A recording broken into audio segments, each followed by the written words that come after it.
Guest faculty ਅਧਿਆਪਕਾਂ ਦੇ ਵਿੱਚ ਪੰਜਾਬ ਸਰਕਾਰ ਦੇ ਵੱਲੋਂ ਕਰਵਾਈ ਜਾ ਰਹੀ ਨਵੀਂ ਭਰਤੀ ਦੇ ਵਿਰੁੱਧ ਰੋਸ ਵੇਖਣ ਨੂੰ ਮਿਲਿਆ। ਮਾਨਯੋਗ ਹਾਈ ਕੋਰਟ ਦੇ ਆਰਡਰ ਦੀ ਉਲੰਘਣਾ ਦੇ ਆਰੋਪ ਲਗਾਉਂਦੇ ਹੋਏ ਇਨ੍ਹਾਂ ਗੈਸਟ ਫੈਕਲਟੀ ਅਧਿਆਪਕਾਂ ਦੇ ਵੱਲੋਂ ਸਰਕਾਰੀ ਗਵਰਨਮੈਂਟ ਕਾਲਜ ਦੇ ਪ੍ਰਿੰਸੀਪਲ ਦੇ ਕਮਰੇ ਵਿੱਚ ਜਾ ਕੇ ਰੋਸ ਜਤਾਇਆ ਗਿਆ ਅਤੇ ਕਿਹਾ ਗਿਆ ਕਿ ਪੰਜਾਬ ਸਰਕਾਰ ਸਿਰਫ ਨਾਂ ਦੇ ਅਧਿਆਪਕ ਲਿਆ ਰਹੀ ਹੈ।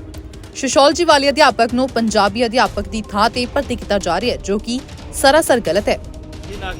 हाँ जी, मेरा नाम ਮਨਿੰਦਰਜੀਤ ਕੌਰ है और मैं समाज शास्त्र विभाग तो हाँ। तो मेरा मैडम तो यही रोस है कि मैडम ने लीगल नोटिस उन्होंने कोल होने के बावजूद भी कि सारी जी भर्ती प्रक्रिया सील हो चुकी है, वो मैडम को नोटिस पहुँच गया। तो 23 तरीक को सारी प्रक्रिया सील हो गई। तो 24 तरीक ਨੂੰ मैडम सोशियोलॉजी ਦੇ ਵਿੱਚ सोशियोलॉजी ਦੀ ਪੋਸਟ ਤੇ ਬੰਦਾ ਜੁਆਇਨ ਕਰਵਾ ਰਹੇ ਆ ਕੈਂਡੀਡੇਟ ਨੂੰ, ਜਦ ਕਿ ਇਸ ਕਾਲਜ ਦੇ ਵਿੱਚ 2 ਹੀ ਸੈਂਕਸ਼ਨ ਪੋਸਟਾਂ ਹਨ सोशियोलॉजी ਦੇ ਵਿੱਚ ਵਰਕਲੋਡ ਦੇ ਅਕੋਰਡਿੰਗ। ਤੇ ਮੈਡਮ 2 ਸੈਂਕਸ਼ਨ ਪੋਸਟ ਹੋਣ ਦੇ ਬਾਵਜੂਦ ਵੀ ਫਿਰ ਵੀ ਉਸ ਨੂੰ सोशियोलॉजी ਦੇ ਵਿੱਚ ਜੁਆਇਨ ਕਰਵਾ ਰਹੇ ਨੇ ਔਰ ਮੈਡਮ ਕਹਿ ਰਹੇ ਨੇ ਕਿ ਮੈਂ ਉਹਨੂੰ ਪੰਜਾਬੀ ਦੀ ਕਿਸੇ ਵੇਕੈਂਟ ਪੋਸਟ ਤੇ ਜੁਆਇਨ ਕਰਵਾਇਆ ਹੈ।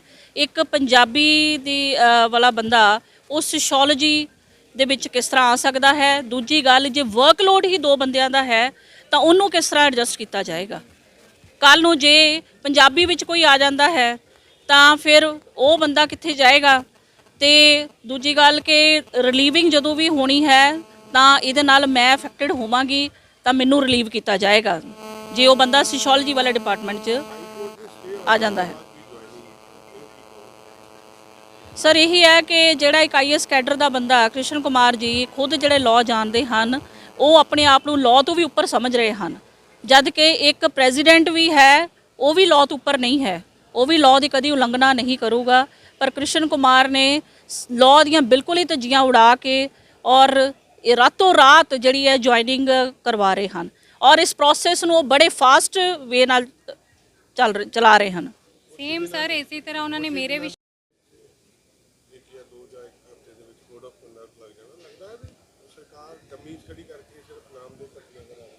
हाँ जी सर, बिल्कुल डम्मीज़ ही खड़ियाँ कीतियां उन्होंने कि ना ये बच्चों का तो कोई फायदा ही नहीं हैगा। दूजी गल कि जे वर्कलोड ही यही इन्ना हैगा आ तो उसनों किस तरह एडजस्ट किया जाऊगा।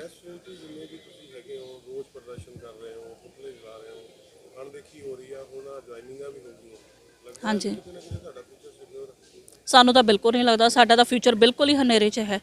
साढ़े टेल डेढ़ 10 साल हो गए सानू, मैनू इस कॉलेज में लगे, अजे तक साड़ी नौकरी स्टेबल नहीं हो सकी। आने वाले इलैक्शन 'ਚ ਅਸੀਂ ਇਹੀ ਕਵਾਂਗੇ ਕਿ ਇਹ ਕਾਂਗਰਸ ਤਾਂ ਬਿਲਕੁਲ ਹੀ ਨਹੀਂ ਇੱਥੇ ਆਉਣੀ ਚਾਹੀਦੀ ਹੈਗੀ। ਅਸੀਂ ਤਾਂ ਦੂਜੀ ਹੀ ਪਾਰਟੀਆਂ ਨੂੰ ਜ਼ਰੂਰ ਵੋਟ ਕਰਾਂਗੇ। ਕੀ ਨਾਮ? ਮਨਿੰਦਰਜੀਤ ਕੌਰ। ਮੇਰਾ ਨਾਮ ਜਸਪਾਲ ਸਿੰਘ ਹੈ ਤੇ ਮੈਂ ਫਾਈਨ ਆਰਟ ਡਿਪਾਰਟਮੈਂਟ ਵਿੱਚ ਬਤੌਰ ਸਹਾਇਕ ਪ੍ਰੋਫੈਸਰ ਕੰਮ ਕਰ ਰਿਹਾ ਪਿਛਲੇ 3 ਸਾਲ ਤੋਂ। ਕਿਹੜੀ ਇਹ ਜੀ ਅੱਜ ਧੱਕਾਸ਼ਾਹੀ ਹੈ ਜਿਹੜਾ ਕਿ ਤੁਹਾਨੂੰ ਇੰਨੇ ਦਿਨ ਤੋਂ ਸਟ੍ਰਾਈਕ ਤੇ ਬੈਠੇ ਹੋ, ਜਸਪ੍ਰੀਤ ਜੀ ਜਿੰਨੇ ਵੀ ਹੈਗੇ, ਅੱਜ ਤੁਸੀਂ ਪ੍ਰਿੰਸੀਪਲ ਆਫਿਸ 'ਚ ਰੋਜ਼ ਪ੍ਰਦਰਸ਼ਨ ਕਰਨ ਪਹੁੰਚੇ ਹੋ, ਆਪਣਾ ਰੋਜ਼ ਦੀ ਗੱਲ ਕਰਨ ਪਹੁੰਚੇ ਹੋ, ਕੀ ਹੋਇਆ ਇਹ ਜੀ? ਦੇਖੋ, ਪਹਿਲੀ ਗੱਲ ਤਾਂ ਜਿਹੜਾ ਪ੍ਰੋਸੈਸ ਆ ਉਹਨੂੰ ਲੈ ਕੇ ਹੀ ਬਹੁਤ ਸਾਰੇ ਸ਼ੰਕੇ ਸੀ ਲੋਕਾਂ ਦੇ ਮਨਾਂ ਦੇ ਵਿੱਚ। ਉਹਨੂੰ ਲੈ ਕੇ ਪਹਿਲਾਂ ਸਟੇ ਹੋਈ 2 ਤਰੀਕ ਨੂੰ, ਫਿਰ ਸਾਡੇ ਜਿਹੜੇ ਸਾਡੇ ਹਾਇਰ ਐਜੂਕੇਸ਼ਨ ਸੈਕਟਰੀ ਹੈ ਉਹਨਾਂ ਨੇ ਫਿਰ ਵੀ ਇਲੀਗਲ ਵੇ ਦੇ ਨਾਲ ਇਹਨਾਂ ਭਰਤੀਆਂ ਨੂੰ ਨਹੀਂ ਰੋਕਿਆ। ਉਸ ਤੋਂ ਬਾਅਦ ਸਟੇਟਸ ਕੋ ਹੋਇਆ। ਫਿਰ ਅਲਟੀਮੇਟ ਜਦੋਂ ਸਰਕਾਰ ਦੇ ਅਦਾਲਤ ਦੀ ਨਜ਼ਰ ਵਿੱਚ ਇਹ ਆਇਆ ਕਿ ਫਿਰ ਤੋਂ ਦੁਬਾਰਾ ਇਲੀਗਲ ਵੇ ਦੇ ਨਾਲ ਇਸ ਪ੍ਰੋਸੈਸ ਨੂੰ ਅੱਗੇ ਵਧਾ ਰਹੇ ਆ, ਤਾਂ ਉਹਨਾਂ ਨੇ ਅਲਟੀਮੇਟ ਜਿਹੜਾ ਪ੍ਰੋਸੈਸ ਉਹ ਸੀਲਡ ਕੀਤਾ 23 ਤਰੀਕ ਨੂੰ। ਤੇ ਆਪਾਂ ਕਹਿ ਸਕਦੇ ਹਾਂ ਕਿ 2 ਤੋਂ ਬਾਅਦ ਜਿਹੜੇ ਪ੍ਰੋਸੈਸ ਆ ਕੋਈ ਵੀ ਉਹ ਕਰ ਰਿਹਾ ਉਹ ਸਾਰੇ ਇਲੀਗਲ ਵੇ ਦੇ ਨਾਲ ਹੈਗੇ ਆ। ਤੇ ਇਹ ਸਿਰਫ ਜਿਹੜੇ ਨਵੇਂ ਕੈਂਡੀਡੇਟ ਆਏ ਉਹਨਾਂ ਨਾਲ ਧੋਖਾ ਨਹੀਂ ਹੈਗਾ, ਸਾਡੇ ਨਾਲ ਵੀ ਹੈਗਾ। ਜਿਹੜੇ 906 ਪਰਿਵਾਰ ਹੈਗੇ ਆ। ਅਗਲੀ ਗੱਲ, ਜਿੱਦਾਂ ਮੇਰੇ ਫਾਈਨ ਆਰਟ ਡਿਪਾਰਟਮੈਂਟ ਹੈ ਵਿੱਚ ਹੈਗਾ 6 ਪੋਸਟਾਂ ਸੈਂਕਸ਼ਨਡ ਹੈਗੀਆਂ ਤੇ ਅਸੀਂ ਆਲਰੇਡੀ 6 ਜਿਹੜੇ ਸਹਾਇਕ ਪ੍ਰੋਫੈਸਰ ਕੰਮ ਕਰ ਰਹੇ ਹਾਂ ਤੇ ਉਹਦੇ ਵਿੱਚ 7ਵਾਂ ਬੰਦਾ ਜੁਆਇਨ ਕਰਵਾਇਆ ਇਹਨਾਂ ਨੇ। ਉਹ ਕਿਹੜੀ ਪੋਸਟ ਤੇ ਕਰਵਾਇਆ ਕੁਝ ਨਹੀਂ ਪਤਾ, ਨਾ ਮੈਡਮ ਨੇ ਸਾਨੂੰ ਕੁਝ ਦੱਸਿਆ। ਉਹ 7ਵਾਂ ਬੰਦਾ ਹੁਣ ਜਦੋਂ ਜਿਸ ਪੋਸਟ ਦੇ ਅਗੇਂਸਟ ਉਹਨੂੰ ਜੁਆਇਨ ਕਰਵਾਇਆ ਫਾਈਨ ਆਰਟ ਵਾਲੇ ਬੰਦੇ ਨੂੰ, ਜਦੋਂ ਉਸ ਪੋਸਟ ਤੇ ਕੋਈ ਨਵਾਂ ਬੰਦਾ ਆਏਗਾ ਤੇ ਉਹ ਬੰਦਾ ਕਿਹਨੂੰ ਰਿਲੀਵ ਕਰੇਗਾ? ਹੁਣ ਸਾਡੇ ਵਿੱਚੋਂ ਕਿਸੇ ਨੂੰ ਇਫੈਕਟ ਕਰੇਗਾ, ਓਬਵੀਅਸਲੀ ਮੈਨੂੰ ਇਫੈਕਟ ਕਰੇਗਾ ਕਿਉਂਕਿ ਮੈਂ ਲਾਸਟ ਵਿੱਚ ਜੁਆਇਨ ਕੀਤਾ ਸੀਗਾ। 36,000 ਮੁਲਾਜ਼ਮ ਪੱਕੇ ਕੀਤੇ, ਆਮ ਲੋਕਾਂ ਦਾ ਮੰਤਰੀ ਸਰਜੀਤ ਸਿੰਘ ਚੱਢੀ ਆਮ ਲੋਕਾਂ ਦੀ ਆਵਾਜ਼ ਮਸਲੇ ਕਰਦਾ ਹਨ, ਇਹਦੇ ਬਾਰੇ ਕੀ ਕਹੋਗੇ? ਸਰ, ਗੱਲਾਂ ਦੇ ਵਿੱਚ ਕਹਿਣ ਨੂੰ ਤਾਂ ਆਪਾਂ ਵੀ ਕਹਿ ਦਈਏ ਕਿ ਸਾਨੂੰ ਸਰਕਾਰ 1.5 ਲੱਖ ਸੈਲਰੀ ਦਿੰਦੀ ਆ ਤੇ ਅਸੀਂ ਬਾਹਰਲੇ ਟ੍ਰਿਪ ਲਗਾਉਂਦੇ ਹਾਂ, ਗੱਲਾਂ 'ਚ ਥੋੜ੍ਹੀ ਨਾ ਹੁੰਦਾ। ਸਰਕਾਰ ਸਾਡੇ ਵਾਸਤੇ ਬਹੁਤ ਕੁਝ ਕਹਿ ਰਹੀ ਹੈ। ਹੁਣ ਸਾਨੂੰ ਵਰਬਲੀ ਕਹਿ ਰਿਹਾ ਕਿ ਤੁਹਾਡੇ ਚੋਂ ਕੋਈ ਵੀ ਬੰਦਾ ਬਾਹਰ ਨਹੀਂ ਕੱਢਿਆ ਜਾਏਗਾ। ਵਰਬਲੀ ਕਹਿਣ ਨਾਲ ਅਸੀਂ ਕਿ ਤੁਸੀਂ ਸਾਨੂੰ ਲਿਖਤ ਵਿੱਚ ਦੇ ਦਿਓ ਕਿ ਸਾਨੂੰ ਨਹੀਂ ਕੱਢਿਆ ਜਾਏਗਾ, ਹੈ ਨਾ। ਤੇ ਇਹ ਸਿਰਫ ਗਪੌੜਬਾਜ਼ੀ ਆ ਸਰਕਾਰ ਦੀ, ਸਿਰਫ ਤੇ ਸਿਰਫ ਇੱਕ ਪ੍ਰੋਪੇਗੈਂਡਾ ਹੈ ਆਪਣੀਆਂ ਜਿਹੜੀਆਂ ਇਲੈਕਸ਼ਨਸ ਹੈਗੇ ਆ, ਕਮਿੰਗ ਇਲੈਕਸ਼ਨ, ਉਹਨੂੰ ਲੈ ਕੇ ਸਿਰਫ ਇੱਕ ਲੋਕਾਂ ਨੂੰ ਭਰਮਾਉਣ ਦੀ ਗੱਲ ਹੋ ਰਹੀ ਆ। ਕੋਈ 36000 ਬੰਦਾ ਨਹੀਂ, ਜਿਹੜੇ ਲੱਗੇ ਆ ਆਲਰੇਡੀ ਪਹਿਲਾਂ ਜਿਹੜੇ ਕਲਾਸ 4 ਦੇ ਵਿੱਚ ਹੈਗੇ ਆ, ਉਹ ਪਹਿਲਾਂ ਤੋਂ 3-4 ਸਾਲ ਪਹਿਲਾਂ ਉਹਨਾਂ ਨੂੰ ਰੱਖਿਆ ਗਿਆ ਸੀਗਾ, ਉਹਨਾਂ ਨੂੰ ਹੁਣ ਉਹ ਪ੍ਰੋਸੈਸ ਵਿੱਚ ਹੈਗੇ ਆ, ਉਹ ਤਾਂ ਪਹਿਲਾਂ ਸ਼ੋਰ ਸੀਗਾ ਉਹਨਾਂ ਦਾ। ਇਲੈਕਸ਼ਨ ਸਿਰ ਤੇ ਆ ਜੇ ਲਗਾਤਾਰ ਮੁਲਾਜ਼ਮਾਂ ਦੀ ਜਿਹੜੇ ਰੋਜ਼ ਪ੍ਰਦਰਸ਼ਨ ਉਹ ਸਾਹਮਣੇ ਆ ਰਿਹਾ, ਸਰਕਾਰ ਦੀ ਅਣਦੇਖੀ ਦਾ ਖਮਿਆਜਾ ਭੁਗਤਣਾ ਪੈ ਸਕਦਾ। ਸਰ ਖਮਿਆਜਾ ਭੁਗਤਣਾ ਪੈ ਸਕਦਾ ਨਹੀਂ, ਪੈ ਗਿਆ ਹੈ। ਸਾਡੇ ਆਲਰੇਡੀ ਮੈਂ ਇਹਨੂੰ ਇਹ ਨਹੀਂ ਕਹਿੰਦਾ ਕਿ ਮੇਰੀ ਪੋਸਟ ਤੇ ਇੱਕ ਬੰਦਾ ਆ ਗਿਆ ਤੇ ਮੈਂ ਬਾਹਰ ਜਾਊਂਗਾ, ਮੈਂ ਬਾਹਰ ਚਲਾ ਗਿਆ, ਮੈਂ ਇਹ ਮੰਨ ਕੇ ਚੱਲਦਾ ਹਾਂ। ਮੈਂ ਤਾਂ ਮੰਨ ਕੇ ਚੱਲਦਾ ਮੈਂ ਇਸ ਜੌਬ ਤੇ ਨਹੀਂ ਹੈਗਾ। ਇਸੇ ਚੀਜ਼ ਨੂੰ ਲੈ ਕੇ ਅਸੀਂ ਕਲੀਅਰ ਕਰ ਰਹੇ ਹਾਂ ਆਪਣੇ ਇੰਸਟੀਚਿਊਟ ਦੇ ਹੈੱਡ ਤੋਂ ਵੀ ਤੇ ਜਿਹੜੇ ਮਾਨਯੋਗ ਸਾਡੇ ਸਕੱਤਰ ਵੀ ਹੈਗੇ ਉਹਨਾਂ ਤੋਂ ਵੀ, ਕਿ ਉਹ ਜਿਹੜਾ ਕੋਰਟ ਦੇ ਹਾਈ ਕੋਰਟ ਦੇ ਆਰਡਰ ਹੈਗੇ ਆ ਜਿਹੜੇ ਸਾਰਿਆਂ ਲਈ ਮਾਨਣੀय ਹੁੰਦੇ ਆ, ਉਹਨਾਂ ਨੂੰ ਅਣਦੇਖਿਆ ਕਰਕੇ ਇਹ ਜਿਹੜੇ ਨਵੀਆਂ ਭਰਤੀਆਂ ਹੈਗੀਆਂ ਉਹਨਾਂ ਨੂੰ ਜੁਆਇਨ ਕਰਵਾ ਰਹੇ ਤੇ ਬੈਕ ਡੇਟ ਵਿੱਚ ਜੁਆਇਨ ਕਰਵਾ ਰਹੇ ਆ। ਮੇਰਾ ਨਾਮ ਹਰਮਿੰਦਰ ਕੌਰ ਹੈ। ਮੈਂ ਪਿਛਲੇ 7 ਸਾਲ ਤੋਂ ਇਸ ਕਾਲਜ 'ਚ ਕੰਮ ਕਰ ਰਹੀ ਹਾਂ, ਸੰਗੀਤ ਵਿਭਾਗ ਦੇ ਵਿੱਚ। ਲਗਾਤਾਰ ਧੱਕਾਸ਼ਾਹੀ ਦੇ ਆਰੋਪ ਲੱਗ ਰਹੇ ਆ, ਤੁਸੀਂ ਪ੍ਰਿੰਸੀਪਲ ਆਫਿਸ ਵੀ ਗਏ ਹੋ। ਹਾਂਜੀ ਜੁਆਇਨਿੰਗ ਤਾਂ ਹੋ ਗਈ, ਹਾਂਜੀ ਬੰਦੇ ਨੂੰ ਐਜ਼ ਏ ਡਬਲ ਜੁਆਇਨਿੰਗ। ਹਾਂਜੀ ਬਿਲਕੁਲ। ਹੁਣ ਤੁਹਾਡਾ ਪ੍ਰੋਸੈਸ ਕੀ ਹੈ? ਦੇਖੋ ਸਰ, ਅਸੀਂ ਇਸੇ ਕਰਕੇ ਪ੍ਰਿੰਸੀਪਲ ਮੈਮ ਕੋ ਪੁੱਛਣ ਗਏ ਸੀ ਕਿ ਤੁਸੀਂ ਕਿੱਦਾਂ, ਜਦ ਮੇਰੇ ਸਬਜੈਕਟ ਦੇ ਵਿੱਚ ਕੋਈ ਵੇਕੈਂਟ ਪੋਸਟ ਹੈ ਹੀ ਨਹੀਂ, ਸਿਰਫ 2 ਟੀਚਰਸ ਦਾ ਵਰਕਲੋਡ ਹੈ, ਤੁਸੀਂ ਕਿੱਦਾਂ ਤੀਸਰਾ ਬੰਦਾ ਜੁਆਇਨ ਕਰਾ ਲਿਆ ਔਰ ਕਿਸ ਪੋਸਟ ਤੇ ਕਰਾਇਆ, ਉਹ ਮੈਡਮ ਨੇ ਨਹੀਂ ਦੱਸਿਆ। ਔਰ ਸੰਗੀਤ ਸਿਰਫ ਸੰਗੀਤ ਵਾਲਾ ਹੀ ਪੜ੍ਹਾ ਸਕਦਾ, ਤੁਸੀਂ ਦੱਸੋ ਕਿਸ ਵਿਸ਼ੇ ਤੇ ਕਿੱਦਾਂ ਕਰਾਇਆ ਗਿਆ। ਔਰ ਮੈਡਮ ਕਹਿ ਰਹੇ ਆ ਕਿ ਮੈਨੂੰ ਉੱਪਰੋਂ ਆਰਡਰ ਆਏ ਨੇ, ਹੈ ਨਾ, ਤੇ ਸੈਕਟਰੀ ਸਾਹਿਬ ਜੋ ਆਰਡਰ ਕਰ ਰਹੇ ਨੇ ਉਹ ਸਿਰਫ WhatsApp ਤੇ ਕਰ ਰਹੇ ਨੇ। ਮੈਡਮ WhatsApp ਨੂੰ ਮੰਨ ਰਹੇ ਨੇ ਲੇਕਿਨ ਲੀਗਲ ਨੋਟਿਸ ਨੂੰ ਨਹੀਂ ਮੰਨ ਰਹੇ।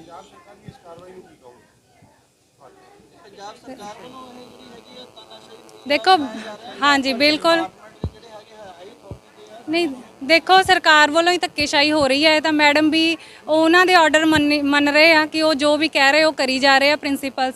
ਇਹਦੇ ਵਿੱਚ ਹੁਣ ਉਹ ਮੈਡਮ ਵੀ ਹੈਗੇ ਇੱਕ ਤਰ੍ਹਾਂ ਦੇ ਮਜਬੂਰ ਹੋਏ ਉਹ ਕਹਿੰਦੇ ਕਿ ਮੈਂ ਪਾਰਟੀ ਮੈਡਮ ਬਣਨਗੇ, ਲੇਕਿਨ ਮੈਡਮ ਤੇ ਵੀ ਜਾਂ ਕੱਲ੍ਹ ਨੂੰ ਜਦੋਂ ਵੀ ਕੋਈ ਕਾਰਵਾਈ ਹੋਏਗੀ ਪ੍ਰਿੰਸੀਪਲਸ ਤੇ ਵੀ ਉਨੀ ਹੀ ਹੋਏਗੀ ਜਿੰਨੀ ਕਿ ਸੈਕਟਰੀ ਸਾਹਿਬ ਤੇ ਹੋਏਗੀ। ਦੇਖੋ ਉਹ ਕੋਰਟ ਦੇ ਆਰਡਰਾਂ ਨੂੰ ਨਹੀਂ ਮੰਨ ਰਹੇ। ਅਗਲਾ ਕਦਮ ਕੀ ਹੈ ਤੁਹਾਡਾ? ਪ੍ਰੋਟੈਸਟ ਆ? ਦੇਖੋ ਅਸੀਂ ਤਾਂ ਆਪਣੀ ਪ੍ਰੋਟੈਸਟ ਜਾਰੀ ਰੱਖਾਂਗੇ। ਅਸੀਂ ਜਿੰਨੇ ਵੀ ਗੈਸਟ ਫੈਕਲਟੀ ਹਾਂ ਇਸ ਕਾਲਜ ਦੇ ਵਿੱਚ, ਅਸੀਂ ਸਾਰੇ ਹੀ ਮੈਡਮ ਦੇ ਸਾਰੇ ਹੀ ਸਰਕਾਰ ਦੇ ਖਿਲਾਫ ਪ੍ਰੋਟੈਸਟ ਕਰਾਂਗੇ।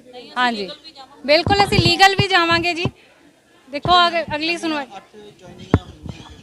ਹਾਂਜੀ ਸਰ, ਉਹ ਤਾਂ ਬਿਲਕੁਲ ਇਲੀਗਲ ਹੋਈਆਂ ਨੇ, ਜੋ ਵੀ 8 ਉਹ ਰਾਤੋਂ ਰਾਤ ਹੋਈਆਂ ਨੇ। ਦੇਖੋ ਸਾਨੂੰ ਕਿਸੇ ਨੂੰ ਵੀ ਖਬਰ ਨਹੀਂ ਪਹੁੰਚੀ ਕਿ ਮੈਡਮ ਨੇ ਕੋਰਟ ਆਰਡਰ ਆਉਣ ਦੇ ਬਾਵਜੂਦ ਵੀ 23 ਤਰੀਕ ਨੂੰ ਕੋਰਟ ਆਰਡਰ ਆ ਗਏ ਸੀ, ਲੇਕਿਨ ਫਿਰ ਵੀ 24 ਨੂੰ ਮੈਡਮ ਨੇ ਜੁਆਇਨਿੰਗਸ ਕਰਾ ਲਈਆਂ ਔਰ ਹਸਪੀਟਲਸ ਦੇ ਵਿੱਚ ਜਿਹੜੇ ਉਹ ਮੈਡੀਕਲ ਕਰਾਉਂਦੇ ਵੀ ਪਾਏ ਗਏ ਨੇ ਤੇ ਉਹ ਸਾਡੇ ਕੋਲ ਪ੍ਰੂਫ ਨੇ। ਦੇਖੋ ਸਾਰੇ ਜੁਆਇਨਿੰਗ ਜਿਨ੍ਹਾਂ ਦੀਆਂ ਹੋਈਆਂ ਉਹਨਾਂ ਵਿੱਚੋਂ ਜਿਹੜੇ ਕੁਝ ਹੈਗੇ ਆ ਉਹ ਤੁਹਾਡੇ ਪੁਰਾਣੇ ਗੈਸਟ? ਹਾਂਜੀ ਹਾਂਜੀ ਸਰ, ਦੇਖੋ ਮੇਰਾ ਇਹ ਵੀ ਕੁਐਸਚਨ ਹੈ ਕਿ ਉਹ 2 ਬੰਦੇ ਜੋ ਸਾਡੇ ਬੈਕ ਡੇਟ ਦੇ ਵਿੱਚ ਮੈਡਮ ਕਹਿ ਰਹੇ ਨੇ ਕਿ ਇਹਨਾਂ ਦੀ ਜੁਆਇਨਿੰਗ ਹੋਈ ਹੈ, ਕਿ ਉੱਪਰੋਂ ਸਾਨੂੰ ਆਰਡਰ ਆਏ ਕਿ ਇਹਨਾਂ ਦੀ ਜੁਆਇਨਿੰਗ ਹੋਈ ਹੈ, ਤੁਸੀਂ ਸਿਰਫ ਇਹਨਾਂ ਦੀ ਹਾਜ਼ਰੀ ਲਗਵਾਉਣੀ ਆ, ਲੇਕਿਨ ਉਹ ਬੰਦਾ ਗੈਸਟ ਫੈਕਲਟੀ ਦੇ ਰਜਿਸਟਰ ਤੇ ਹਾਜ਼ਰੀ ਲਗਾ ਰਿਹਾ। ਤੁਸੀਂ ਦੱਸੋ 2 ਪਾਸੇ ਉਹਦੀ ਹਾਜ਼ਰੀ ਕਿੱਦਾਂ ਲੱਗ ਰਹੀ ਆ?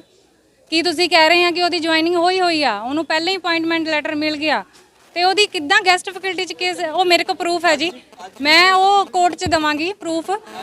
ਹਾਂਜੀ ਨਹੀਂ, ਅੱਜ ਤੇ ਨਹੀਂ ਲੱਗੀ। ਅੱਜ ਮੈਡਮ ਨੇ ਅਲੱਗ ਰਜਿਸਟਰ ਤੇ ਕਿਸੇ ਤੇ ਵੀ ਹਾਜ਼ਰੀ ਲਗਵਾ ਲਈ ਉਹਨਾਂ ਦੀ, ਤੇ ਨਾ ਕਿ ਜਦ ਕਿ ਉਹ ਪਰਮਾਨੈਂਟ ਤੇ ਵੀ ਨਹੀਂ ਲੱਗੀ।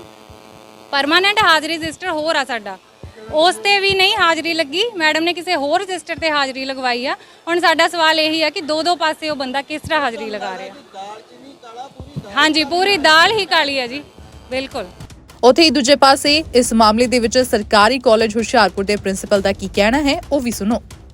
ਹੋਈਆਂ ਹਿੰਦੀ 'ਚ 1 ਪਈ ਹੋਈ ਹੈ, ਪੋਲ ਸਾਇੰਸ 'ਚ 2 ਪੋਸਟਾਂ ਖਾਲੀ ਹੈ, ਮੈਥ ਵਿੱਚ 4 ਪੋਸਟਾਂ ਖਾਲੀ ਹੈ, ਕੈਮਿਸਟਰੀ 'ਚ 1 ਹੈ, ਬੋਟਨੀ 'ਚ 2 ਹੈ, ਸੰਸਕ੍ਰਿਤ ਵਿੱਚ 1 ਹੈ, ਜੀਓਗ੍ਰਾਫੀ 'ਚ 1 ਹੈ, ਕਾਮਰਸ ਵਿੱਚ 2 ਪੋਸਟਾਂ ਖਾਲੀ ਹੈ ਜੀ। ਫਿਜ਼ੀਕਲ ਐਜੂਕੇਸ਼ਨ ਦੀਆਂ 2, ਉਹਨਾਂ ਦੇ ਅਗੇਂਸਟ 2 ਬੰਦੇ ਆ ਗਏ। ਹੋਮ ਸਾਇੰਸ 'ਚ 1।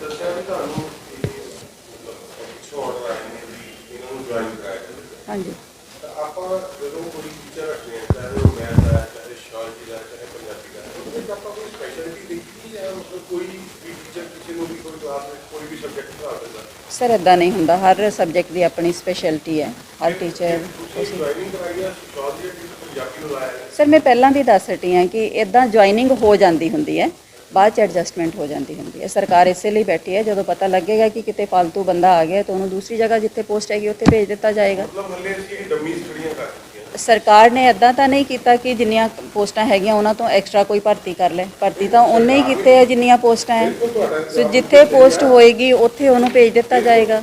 ਬਿਲਕੁਲ ਮੈਂ ਤੁਹਾਡੇ ਜਵਾਬ ਦਾ ਹੀ ਜਵਾਬ ਮੰਗ ਰਿਹਾ ਕਿ ਤੁਸੀਂ ਕਹਿੰਦੇ ਸਰਕਾਰ ਨੇ ਗਲਤ ਨਹੀਂ ਕੀਤਾ, ਤਾਂ ਜੇ ਸੋਸ਼ੀਓਲੋਜੀ ਵਾਲਾ ਟੀਚਰ ਪੰਜਾਬੀ ਪੜ੍ਹਾ ਹੀ ਨਹੀਂ ਸਕਦਾ ਤਾਂ ਫਿਰ ਉਹ ਡੰਮੀ ਖੜੀ ਕਰਦੀ ਨਾ, ਕਿਲਿੰਗ ਕਰਦੀ ਨਾ ਉਹ। ਹਾਂ, ਤੁਹਾਡੀ ਇਹ ਸੋਚ ਹੈ ਤਾਂ ਠੀਕ ਹੈ। ਨਹੀਂ, ਸਾਡੇ ਸਰਕਾਰ ਦੀ ਨਜ਼ਰ ਵਿੱਚ ਇੱਕ ਪੋਸਟ ਹੈ ਇਹ ਸਰ, ਸਰਕਾਰ ਦੀ ਨਜ਼ਰ ਵਿੱਚ ਪੋਸਟ ਇੱਕ ਪੋਸਟ ਹੈ, ਉਹਨਾਂ ਨੇ ਉਸ ਪੋਸਟ ਤੇ ਬੰਦਾ ਭੇਜਿਆ। ਮਤਲਬ ਬੱਚੇ ਪੜ੍ਹਨ ਨਾ ਜਾਂ ਉਹਨਾਂ ਨੂੰ ਕੁਝ ਖਾਸ ਪੜਾਉਣਾ, ਇਹ ਵੀ ਆਪਾਂ ਪੋਸਟ ਭਰਦੀ ਹੈ ਪੰਜਾਬ ਸੋਸ਼ੀਓਲੋਜੀ ਵਾਲਾ ਪੰਜਾਬੀ ਤੇ ਖੜਾ ਕਰਤਾ, ਡੰਮੀ ਖੜੀ ਕਰਦੀ ਹੈ ਤੇ ਸਾਡੇ ਕੋਲ ਟੀਚਰ ਪੂਰੇ ਪੜ੍ਹਾ ਹੋਵੇ ਨਾ ਹੋਵੇ। ਸਹੀ ਹੈ? ਤੁਸੀਂ ਜਾਣੋ। ਸਟੇ ਦਾ ਹੈਗਾ ਹੈ ਜਿਹੜਾ ਸਟੇ ਵਾਲੀ ਸੀਟ 20 ਤਰੀਕ ਨੂੰ ਹੋ ਗਈ ਸੀ, ਠੀਕ ਹੈ ਜੀ, 23 ਤਰੀਕ ਨੂੰ ਸੀਲ ਹੋ ਗਈ ਸੀ ਸਰ, ਕਿ ਬਿਲਕੁਲ ਪ੍ਰੋਸੈਸ ਜਿਹੜਾ ਹੈਗਾ ਇਹ ਬਣੀ ਸੀ, ਉਹਦੇ ਬਾਵਜੂਦ ਵੀ ਜਿਹੜਾ ਹੈਗਾ ਆ ਭਰਤੀਆਂ ਸੀ। ਸਰ ਮੈਂ ਥੋੜੀ ਨਾ ਕੀਤੀਆਂ, ਮੇਰੇ ਕੋਲ ਤਾਂ ਬੰਦੇ ਅਪਾਇੰਟ ਹੋ ਕੇ ਆ ਰਹੇ ਆ, ਆਪਾਂ ਇਹ ਸਟੇਸ਼ਨ ਉਹਨਾਂ ਨੂੰ ਇਹ ਅਲਾਟ ਹੋ ਰਿਹਾ ਆ। ਆਪਾਂ ਹੋਰ 2-4 ਦਿਨ ਨੂੰ ਬੋਰਡ ਆਫ ਕੰਡਕਟ ਲੱਗ ਜਾਣਾ। ਆਪਾਂ ਇਹ ਮੰਨਦੇ ਆ ਵੀ ਉਹ ਤੋਂ ਪਹਿਲਾਂ ਇੱਕ ਡੰਮੀਜ਼ ਖੜੀਆਂ ਕੀਤੀਆਂ ਜਾਣੀਆਂ ਭਰਤੀ ਨਾਲ।